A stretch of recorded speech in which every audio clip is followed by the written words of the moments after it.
Okay, welcome to my final review video of this year.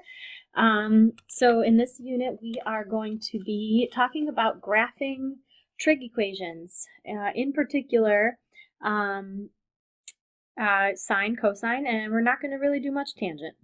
So going back to our AST chart that you would have reviewed yesterday, remember that tells you what function is positive where. So if we focus on sine only and we look in just the first, like one full sine curve, this can be broken up into quadrants. So this would be 2 pi, which is 360. This would be pi, which is 180. That means to here would be 90, and to here would be 270. So what quadrant is sine positive? Well, we know it's 1 and 2, and that matches also with our graph because that's where this first upper hump is. Where is it negative? That's going to be in quadrants 3 and 4. Domain of a sine curve is all reals. Range is going to be the lowest to the highest point. So in this case, a basic sine curve is going to go from -1 to 1. Now, if we focus on cosine, it's broken up into the same 3 or 4 sections. So this would be positive in 1 and 4, and then negative in 2. That's a V. 2 and 3. All right, domain same, range is same. If we have to talk about even or odd functions, remember odd functions are symmetrical through the origin. So because sine is symmetrical coming through the origin here, that makes it an odd function. And cosine, because it can be reflected over the y-axis, that's what makes it an even function, so even y-axis. All right, given that it's a sinusoidal, so it could be sine or cosine, there are certain transformations that we need to recognize. The outside coefficient in front of the word sine or in front of the word cosine is what we refer to as our amplitude. And remember, that is the height the graph goes off of the midline. So the midline is the letter D, so that would what I would be calling my vertical shift, which gives me the equation of the midline. Okay, and so again, the amplitude is based off of that line, how high the graph goes from there. The B is what we would call our frequency. And we use that frequency to help us determine the period, because remember the formula for the period is 2 pi divided by B. And then last but not least, C is what we call our phase shift. So that's going to be shifting it either left or right, depending on if it's plus C or minus C. So I'm just going to do one of these where we break it apart into pieces. Let's do letter B. If there is a number in front of the x, you need to make sure you take a GCF out first before you determine any of your transformations. So this would be 5 sine of 2, parentheses x plus 2 pi, all of that minus 1. So here's my amplitude, here's my frequency, here's my phase shift. That would go left 2 pi. I don't know how to edit this, but anyways, you would not divide it by 2 pi. You divide it by the b, which is just 2 in this case, so we would get just pi as our period. So sorry if that sounded weird. I was trying to edit as I was going.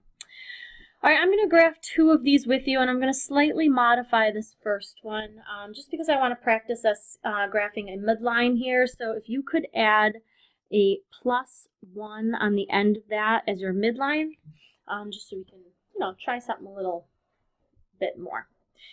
All right, so luckily for us, there's no phase shift in this example, so I don't have to take a GCF out at all. So my amplitude is going to be a 2. My frequency is a 1/2, which is kind of interesting because if it's asking us to graph it on the interval 0 to 2 pi, then that means I should only see half of a sine curve by the time I get to 2 pi.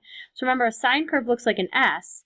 So that means by the time I get to 2 pi, I should only have this upper piece, okay, this upper little hump. There is no C, and we added a midline at +1. So that's probably the first thing I'm going to put on my graph is my y-axis scale. So if I label my y-axis, and we can skip lines to kind of spread it out a bit more if we want. Probably don't even have to go that far up and down. And then I would also do my x-axis scale. This wants us to graph from 0 to 2 pi, so I usually skip 2 lines, and on the third line I put pi over 2, then pi, 3 pi over 2, and then 2 pi. And as I was just saying, since I added this midline of +1, I'm going to draw that in first, just so I can make sure I use that as my center point. All right, so since sine starts at the origin, or normally at the origin, right now it's going to start on the midline. By the time I get to 2 pi, it's kind of like a little rainbow. It should end on the midline at 2 pi. Halfway is going to be our maximum point, so at pi, we're going to go up to an amplitude of 2, which really is going to go all the way up to 3. And that's all we're going to graph. Because our b is a half, so that means I should only see half of a sine curve. And if I did find the period, 2 pi divided by a half, I'd actually end up finding that one full cycle wouldn't complete until 4 pi, which should make sense because if this keeps going, it won't be done until I get all the way out to 4 pi. All right, I'm also going to do the next one, graph one period. So now it's not telling me to go from 0 to 2 pi, it just wants me to graph one full cycle. This one does not have a midline. However, I do notice that I need to take out a GCF in here. So this is going to, after taking out the GCF of a 2, I'm going to have an x plus pi over 2. So this one, though it doesn't have a midline, well, it does. It's at 0. But this one has a phase shift. So we're going to be shifting it left or right. All right, so let's start with the amplitude of 1. Our frequency is 2. That, in this case, is not going to be very helpful for us because it wants us to graph one period. So let's use it to find the period.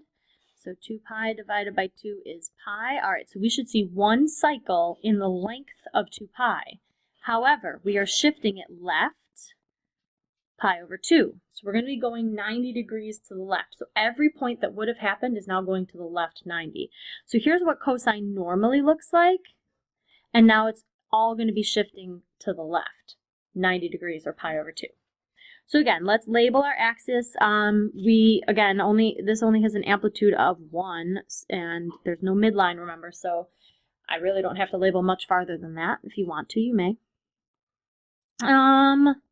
Pi over 2 is going to be in the same spot it usually is. Pi is going to be in the same spot it usually is. 3 pi over 2. I probably don't even have to go this far because remember we're shifting it left.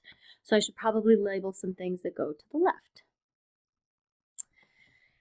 All right, so what normally starts at the maximum, okay, so what normally is at the maximum on the y-axis is now being shifted left 90 degrees at its maximum. So maximum was 1, shifted left 90 degrees, and what normally would end by the time I get to pi is being shifted left 90 degrees. So I'm being shifting left 90 degrees. What normally is in between those two is now being shifted left 90 degrees. So at -1, then halfway, and that is one full cosine cycle. Okay, the next part is what if I give you the graph and I ask for the equation? The equation is always going to be based off of the y-axis. So when we look at this first example, which is why I'm choosing to do it, it's almost as if we're ignoring this whole side of the graph. So just look at the portion that starts on the y-axis. And what I notice is it starts at a minimum, which means it must be a cosine curve, but negative because it's starting at a low point. What I also notice is how low this dot goes is way deeper than how high that one goes, which means there must be a midline that has been shifted down. And so you can just count if you want, 1, 2, 3, 4, 5, 6. So if I count only halfway of that, which would be 3 away, there's going to be our midline that makes it nice and even where it goes above and below. So it looks like my midline is going to be at -1. From there, I can tell that my amplitude is a 3. And honestly, the trickiest part about this question, if all of that wasn't already tricky, is determining the frequency. Because to write the equation, I need a frequency. To go from a minimum to a maximum by the time I get to pi over 2, that means I'm seeing half of a cosine curve by the time I get to 90 degrees. I need to know how much am I seeing by the time I get to 360, because that will help me determine my b value. So if you can figure that out in your head, kudos. Your frequency is going to be 2. You can set up a proportion, or you can just think about it. How many times does 90 go into 360? 4 times. Half times 4 is 2. So my equation, remember, is a reflected cosine, so -3 cosine. And we have a frequency of 2x, and then a midline shift of down 1. All right, we're going to do the second one here as well. I notice that it starts on the midline, which means it's got to be a sine curve. And it's going to be positive because the first kind of like upward part of the S goes up. And here's one curve. Here's 2 curves. So I see 2 full curves by the time I get there to 2 pi. So B is 2. Amplitude is going to be 3. And it looks like my midline's right at 0. So this one's an easy one. 3 sine 2x. The third and final one of these that I'm going to do is letter H. Again, starts at a minimum, so again, it's cosine, but it's reflected, so it's got to be a negative cosine. Amplitude is 2. I see 1 full curve by the time I get to 2 pi, so B is 1. Midline 0, so this one's pretty straightforward as well. -2 cosine. If you want to write the 1, you can. You don't have to. All right, skip down to the Ferris wheel question. All right, so in this Ferris wheel question, if we read it, we got to kind of dissect the different things that it's giving us because it's giving us a lot of information in a short amount of sentences.